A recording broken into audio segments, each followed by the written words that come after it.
제6시로부터 온 땅에 어둠이 임하여 제9시까지 계속하더니 제9시쯤에 예수께서 크게 소리질러 가라사대 엘리 엘리 라마 사박다니 하시니 이는 곧 나의 하나님 어찌하여 나를 버리셨나이까 하는 뜻이라. 거기 섰던 자 중 어떤 이들이 듣고 가로되 이 사람이 엘리야를 부른다 하고, 그 중에 한 사람이 곧 달려가서 해융을 가지고 신포도주를 머금게 하여 갈대에 꿰어 마시우거늘 그 남은 사람들이 가로되 가만두어라, 엘리야가 와서 저를 구원하나 보자 하더라. 50절. 예수께서 다시 크게 소리 지르시고 영원히 떠나시다. 아멘. 여러분, 정말 십자가를 얼만큼 아십니까? 다시 한 번 더, 저는 이 십자가, 어떻게 하나님의 아들이 우리를 사랑하셔서 나를 위하여 십자가에서 자기 몸을 버리실 수 있을까? 설명은 할 수는 있겠는데 그것이 정말 상상할 수 없는 이 놀라운 일이 어떻게 우리 가운데 이 사랑으로 주님께서 저 십자가에서 하나님 되신 분이 돌아가실 수 있냐 말이죠. 아까 이 패션 오브 크라이스트 영상을 잠깐 봤지만 우리가 참 그런 것 같아요. 저 영상을 처음 봤을 때 저는 눈 뜨고 못 보겠더라고요. 그 순간순간 한 장면 한 장면이 정말로 너무나 참혹하고 너무나 그 모습이 정말 제가 그 영상을 볼 때마다 도무지 제 눈뜨고는 그 영상을 볼 수 없는데, 이제는 저 영상을 봐도요 아무렇지가 않아요. 그냥 그런가 보다 이렇게 느껴지고 있는 그런 모습이 우리 안에 있지 않냐 말이죠. 저 모습보다 더 큰 고통, 더 큰 그 아픔, 멸시천대를 다 담당하시고 십자가에서 우리 예수님께서 돌아가셨는데, 우리는 그 십자가 식상해요. 또 그 십자가 얘기하느냐, 또 십자가 사랑을 또 얘기하느냐. 우리는 우리의 정말 하나님이 도대체 어떤 분이시긴데 우리를 위해서 죽을 수 있다는 얘기인가?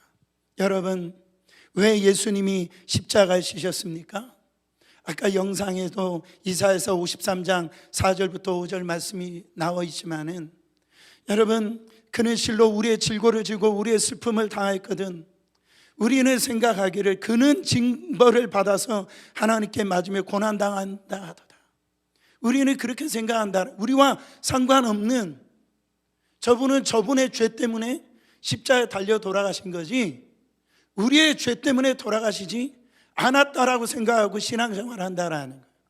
그러나 성경은 분명히 말씀합니다. 그가 찔림은 우리의 허물을 인하며, 할렐루야, 그가 상함은 우리의 죄악을 인함이라.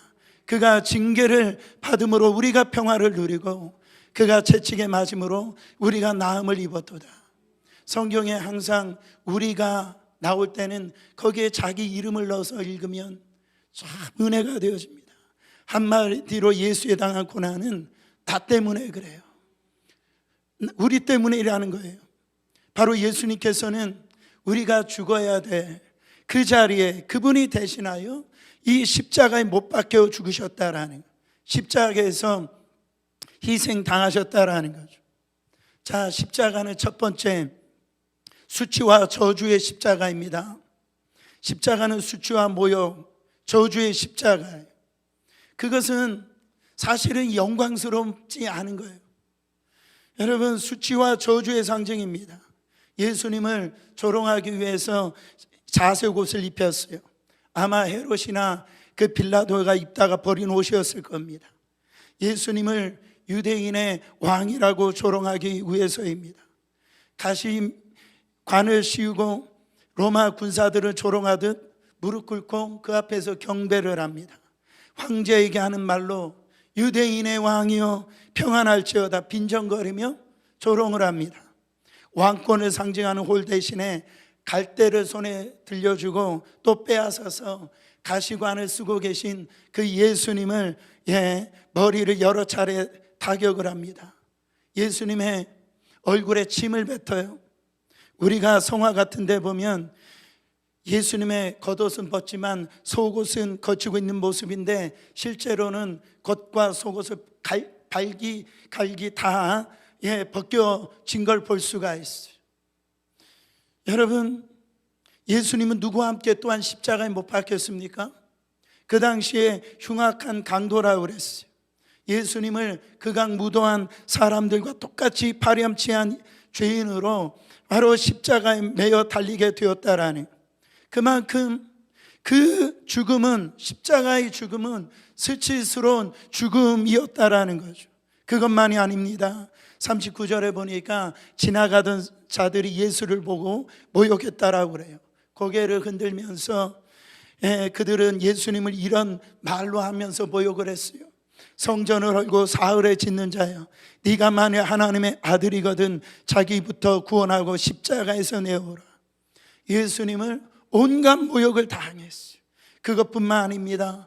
마지막 44절에 보면 그 십자가에 못 박힌 강도들도 이와 같이 욕하였더라 그랬어요. 누구를 욕했습니까? 예수님을 욕을 했다라는 거죠. 그것이 바로 지옥의 십자가를 증거하는 것들입니다. 그러나 예수님은 그 모든 모욕, 모든 조롱, 비아냥거림, 빈정됨을 다 참고 견디며 그 십자가의 길을 묵묵히 걸어가셨다라는 거예요. 만왕의 왕 예수님이 왜 이런 수모와 조롱을 그렇게 묵묵히 참고 십자가의 길을 걸어갔습니까? 왜 이런 수치를 당하시는 죽음을 당해야만 됐냐라는 거죠. 마태복음 8장 17절에는 그 이유에 대해서 분명히 말씀하고 있어요. 이는 왜냐하면 선지자 이사야로 하신 말씀에 우리 연약한 것을 친히 담당하시고 병을 짊어지셨도다 함을 이루려 하심이라. 우리의 죄값으로 인하여서 우리가 당해야 될 그런 수모와 조롱과 비난, 모독을 예수님이 다 십자가에서 담당하셨다라는 거죠. 힘이 없어서 침묵하며 당하신 것이 아닙니다. 예수님은 오히려 말씀하십니다. 고통과 그 비난의 조롱의 현장에서 마지막 함께 그 십자가에 달려 있었던 강도들을 향하여서 오늘 네가 나와 함께 낙원이 있으리라. 왜 십자가에서 그 모욕과 그 비난과 그 아픔을, 고통을 당하셔야 됐냐 말이죠. 그것은 우리가 얻을 구원의 그 기쁨, 우리가 치유받고 회복되어질 그 모습을 바라보고 온갖 조롱과 비난과 수모를 참으시고 끝까지 십자가의 길을 담당하셨다라는 거죠. 인내하셨다라는 것. 여러분, 예수님 때문에 조롱 당해 보셨어요? 예수님 때문에 정말 여러분들 그 자존심, 여러분들 그 십자가를 따르다가 조금만 마음이 상하면 어떻습니까? 십자가를 내팽개쳐 버려요. 조금만 인정해 주지 않아도요, 분노를 참지 못합니다. 조금만 부당한 대우를 해줘도요, 내가 신앙생활, 내가 직분, 이런 거, 내가 예수 믿는 사람, 그런 모든 의식이 사라져 버립니다. 조금도 참지를 못해요. 조금도 인내하지 못해요. 여러분, 우리는 허물이 있어 비난받고 정죄받지만 예수님은 죄가 없으신 분이십니다. 할렐루야. 하늘의 능력을 가지고 계신 하나님의 아들이세요. 그럼에도 불구하고 정말로 연약한 나, 죄밖에 짓지 못한 나, 하나님과 원수되어진 나, 여러분, 우리를 위하여 그 죄값을 감당하기 위하여, 우리의 형벌을 십자가에서 당하시기 위하여 그 모든 순환과 그 수모를 다 당하셨다라는 거죠. 여러분, 주님이 우리를 위해 당한 십자가의 조롱에 비하면 내가 조롱받는 거 견딜 수 있어요. 뭐가 그렇게 화낼 일이 뭐가 있어요? 뭔가 그렇게 분을 낼 일이 뭐가 있어요? 아니 그거 조금 나에게 조금 그런 비난이 오고 조롱받는 거, 예수님 때문에 내가 주를 위해서 섬기다가 당하는, 손가락질 당하는 거, 아니 그걸 뭐 그렇게 참질 못하냐 말이죠. 하나님은 주를 위하여, 의를 위하여 조롱당하고 무시당하면 비난받은 것 결코 우리 하나님이 잊지 않으신다라 그랬어. 인간은요 쉽게 의리를 저버리고 자신에게 베푼 은혜를 잊어버립니다. 그러나 하나님이요 그렇지 않습니다. 언젠가 우리 주님께서 우리의 억울함을 풀어주시고, 할렐루야, 우리의 눈물을 닦아주실 날이 온다라는 거예요.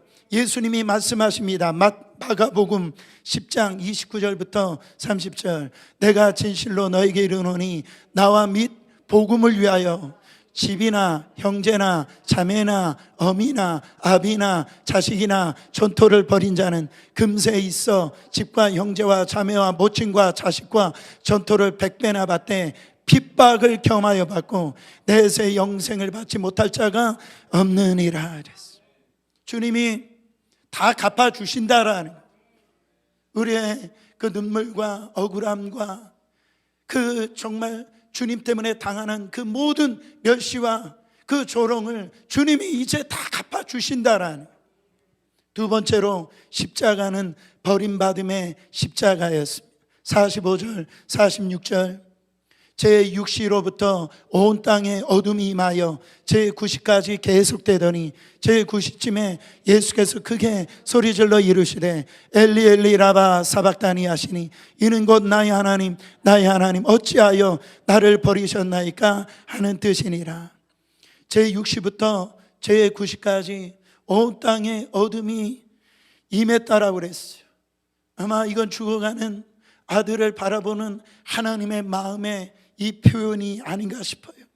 예수님께서 크게 소리를 지르십니다. 엘리 엘리 라바 사박다니, 나의 하나님 나의 하나님 어찌하여 나를 버리시나이까.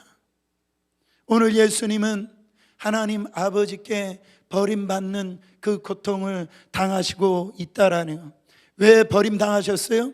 우리가 우리 죄값으로 버림받아야 할 것을 대신해서 예수님께서 버림당하신 것입니다.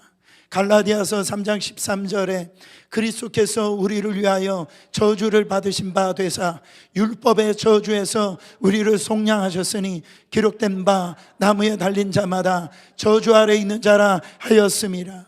우리가 당해야 될 지옥의 고통, 그 율법의 그 저주 안에서 어떤 누구도 의롭게 될 자가 없는데, 의롭게 되지 못하면 우리는 다 지옥에 가야 될 형벌을 받아야 됩니다.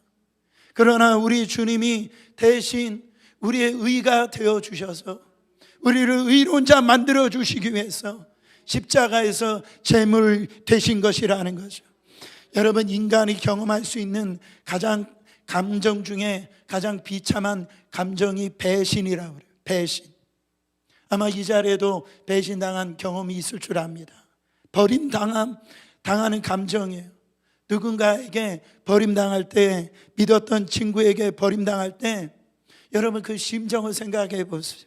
사랑하는 남편으로부터, 아니면 이 남편으로부터 버림당한 아내의 마음, 아내로부터 버림당한 남편의 마음, 부모로부터 버림받은 그 자식의 마음, 자식으로부터 정말 평생을 애지중중에 키운 그 자녀로부터 버림당한 부모의 마음. 요즘에 부모들을 다 이렇게 돌보지 않는다잖아요. 얼마나 비참하고 괴롭겠습니까? 마태복음 25장 26절에 우리 예수님은 보세요, 제자들이 다 버리고 도망했다라고 그랬어요. 가장 힘든 순간, 결정적인 순간, 제자들마저, 수제자라고 했던 베드로마저 정말 마지막으로 세 번째 예수님을 저주하고 배신하고 예수님을 버리고 도망갔다라는, 여러분, 버림받았다라는 것은 홀로 남았다라는 거죠. 아무리 힘들고 어려워도요, 나를 조금이라도 도와줄 수 있는 사람 옆에 한 사람만 있어도요 힘들지 않은 거예요. 정말로 다 떠나도 믿어줄 수 있는 한 사람만 있으면 우리는 살 수가 있습니다. 그러나 예수님의 십자가는 고독의 자리였어요. 십자가 지는 거 누가 알아주지 않아요. 누가 정말 그 십자가 진다라고 해서 그 사람 대접해 주지 않아요.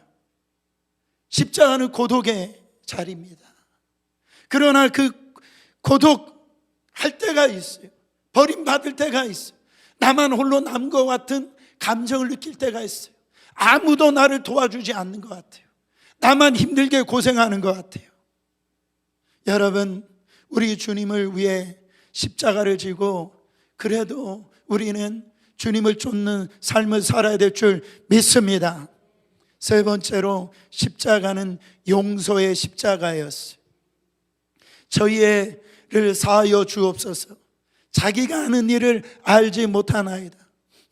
그 고통 중에 예수님께서는 죽음의 순간에 자신에게 못 박는 이 로마 군병들의 죄를 용서해 주시도록 그 조롱과 그 멸시와 그 가운데 빈정되고 있는 그 많은 그 십자가 앞에 보여지는 사람들을 향하여서 하나님 앞에 기도했다라는 거죠. 예수님께서는 자기를 십자가에 못 박힌 이들을 용서하셨을 뿐 아니라 그들을 위하여 변호하시는 거 보세요. 저들이 몰라서 그렇지요. 하나님, 만약에 알았으면 나를 십자가에 못 박지 못했을 겁니다. 우리 주님은 그래서 하나님 아버지 저들을 용서해 달라고 간절히 기도하는 걸 볼 수가 있습니다. 여러분, 십자가는 용서의 십자가입니다. 그것으로 인하여 저와 여러분들은 다 죄사함 받고 구원을 받은 거예요. 우리는 이 은혜 때문에 날마다 새로운 날을 살아가고 있는 겁니다.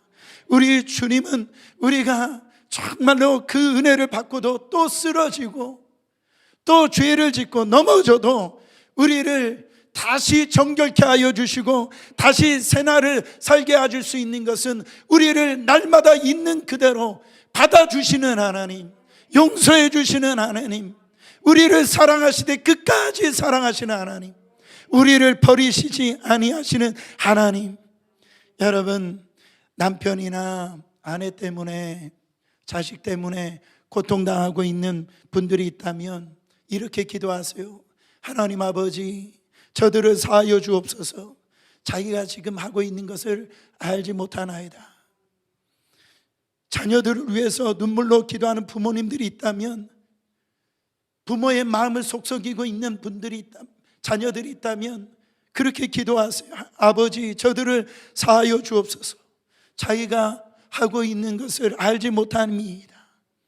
여러분, 혹이라도 마음속에 미워하는 사람, 내가 저 사람만큼은 용서할 수 없다, 이 기도를 해야 그 미움의 감옥에서 나올 수가 있습니다. 저주 같은 묶인 마음이 풀어진단 말이에요.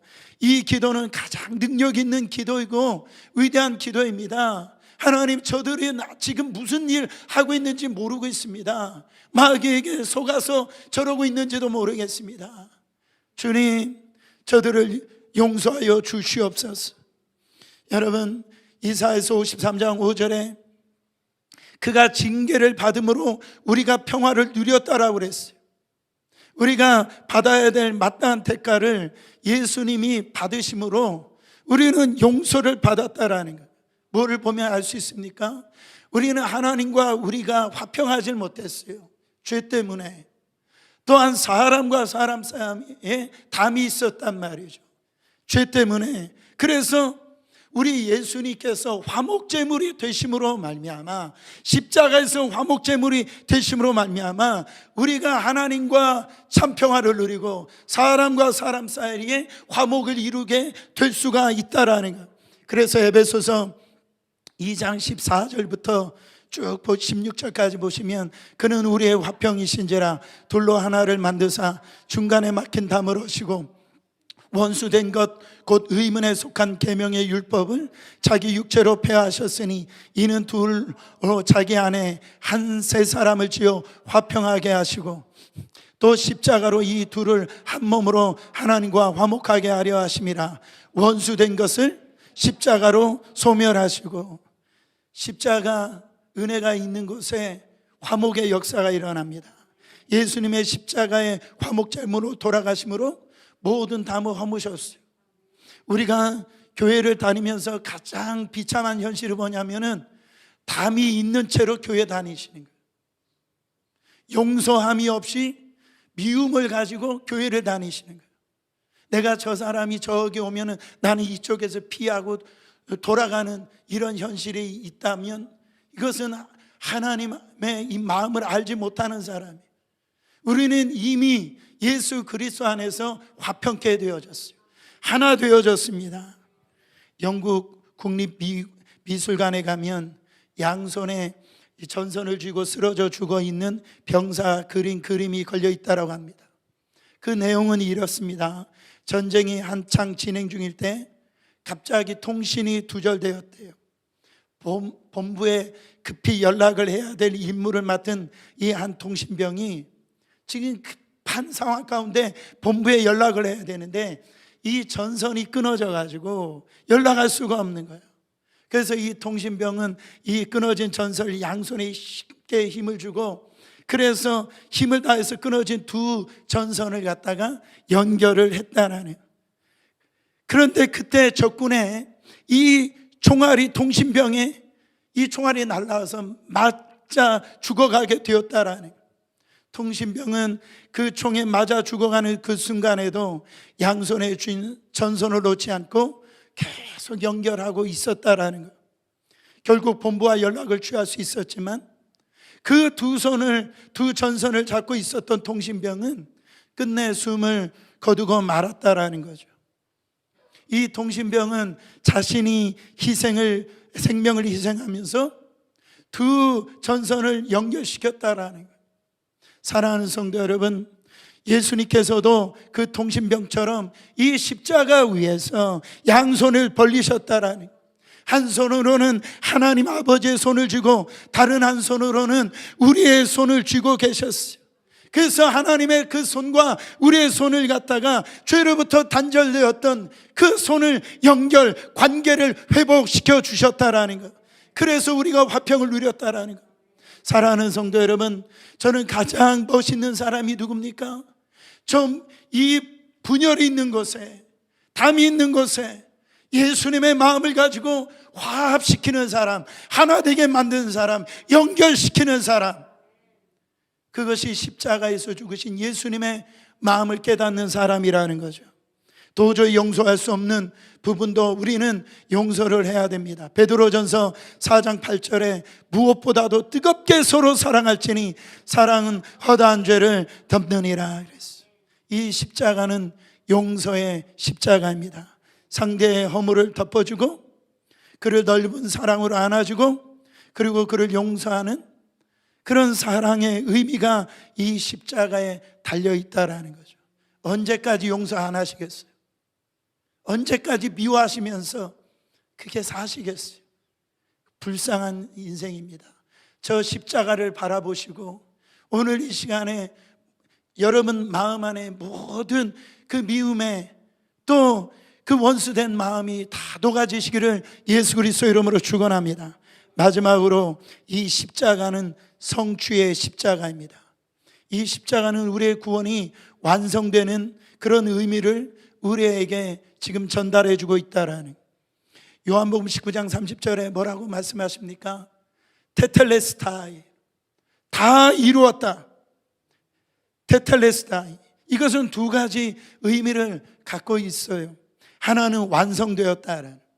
예술가들이 그 어떤 작품을 만들어낼 때 몇 날 며칠을 그 작품을 만드는데 몰입해 가지고 그 작품이 완성되는 순간 테텔레스타이 그렇게 외치는 거예요. 그러니까 이 작품을 다 완성시켰다, 마무리했다, 그렇게 소리를 지른다라는 거죠. 주님이 테텔레스타이 외친 건 뭡니까? 구원이 완성되었다라는 거죠. 예수님의 피 한 방울 남김없이 다 흘려주심으로 우리의 구원이 저 십자가에서 다 완성되고 성취됨을 믿으시길 바랍니다. 우리의 구원은 미완성이 아니에요. 완성되어졌다라는 거예요.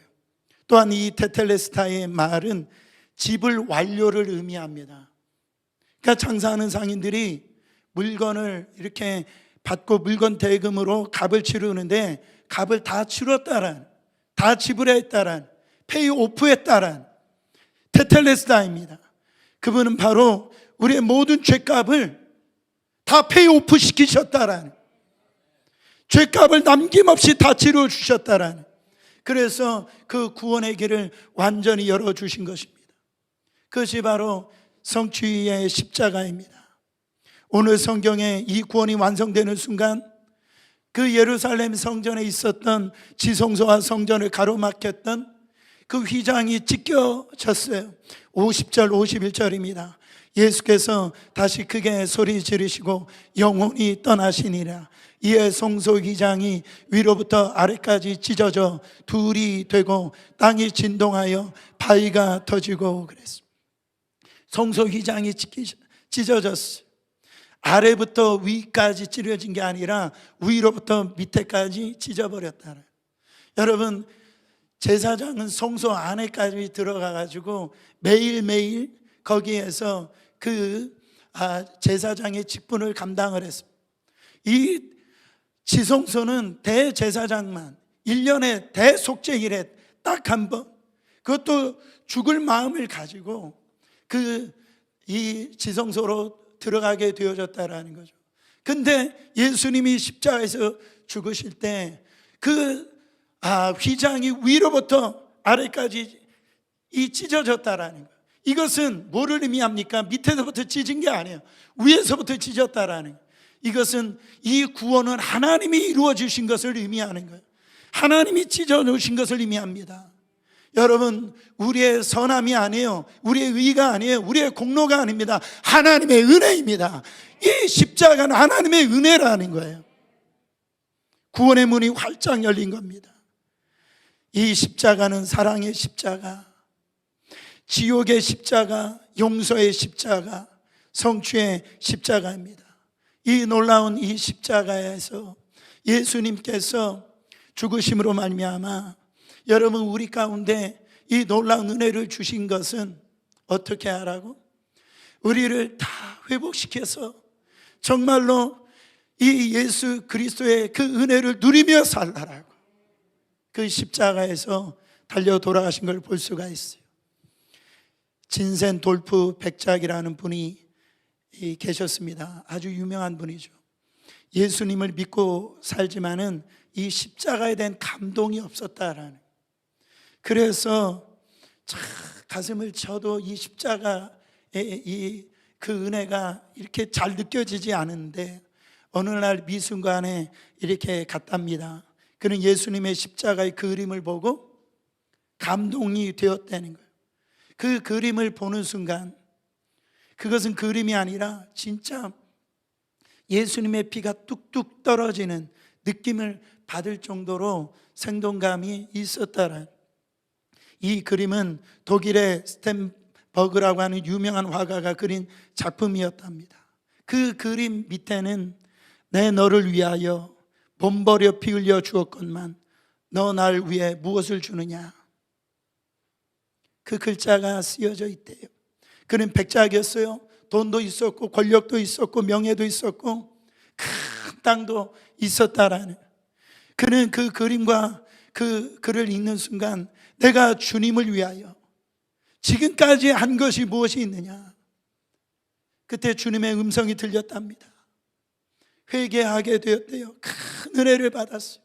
그래서 남은 삶은 이 십자가, 주님의 이 십자가를 내가 지면 삶을 살아야 되겠다. 그는 소유하고 있는 넓은 영지를 사람들에게 다 개방하였답니다.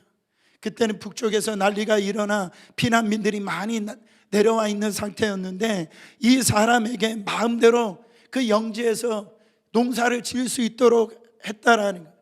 약 500가정이 모여들었답니다. 그리고 그 자리에 예배당을 지었어요. 함께 모이고 함께 기도하였습니다. 농부들에게 우리 수입의 10분의 1을 들여 외국에 선교사를 보내자 제안을 합니다. 10가정마다 선교사 한 명씩을 보내 50명을 보내게 되었대요. 경건 운동을 펼칩니다.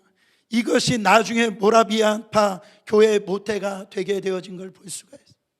이 한 사람이 이 십자가의 은혜를 깨닫므로 말미암아 정말로 너는 나를 위해서, 내가 너를 위해 몸버려 피 흘려 죽었는데 넌 나를 위해서 무엇을 했느냐라고 주님이 말씀하셨던 이 글을 읽었을 때 그의 인생은 이 십자가를 지는 인생이 되어서 많은 영혼을 주님 앞에 돌아오게 만드는 귀한 삶이 되었다라는 거죠.